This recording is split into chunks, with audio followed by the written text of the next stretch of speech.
వచ్చేటటువంటి నవమి శ్రీరామనవమి అన్న పేరుతో మనందరం పాటిస్తూ ఉంటాం. శ్రీరామ నవమి నాడు అందరూ తప్పకుండా ఉపవాసం చేస్తారు. చేసి పొద్దున్నే రామచంద్రమూర్తిని ఆరాధన చేసి బాలకాండలోంచి శ్రీరామచంద్రమూర్తి యొక్క అవతారం ఆవిర్భవించినటువంటి ఘట్టాన్ని, ఆ సర్గని పారాయణ చేస్తారు.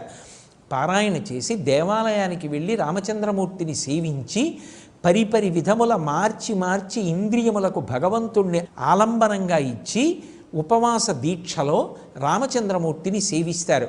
అంటే కన్నులతో కొంతసేపు రామచంద్రమూర్తి యొక్క రూపాన్ని చూడడం, చెవులతో రామచంద్రమూర్తి యొక్క కీర్తనాన్ని వినడం, చేతులతో రామచంద్రమూర్తిని సేవించడం, అలాగే నోటితో రామచంద్రమూర్తి యొక్క కీర్తిని భజించడం, అలా మార్చి ఇంద్రియములను రామచంద్రమూర్తి యొక్క సేవ యందు వినియోగిస్తారు.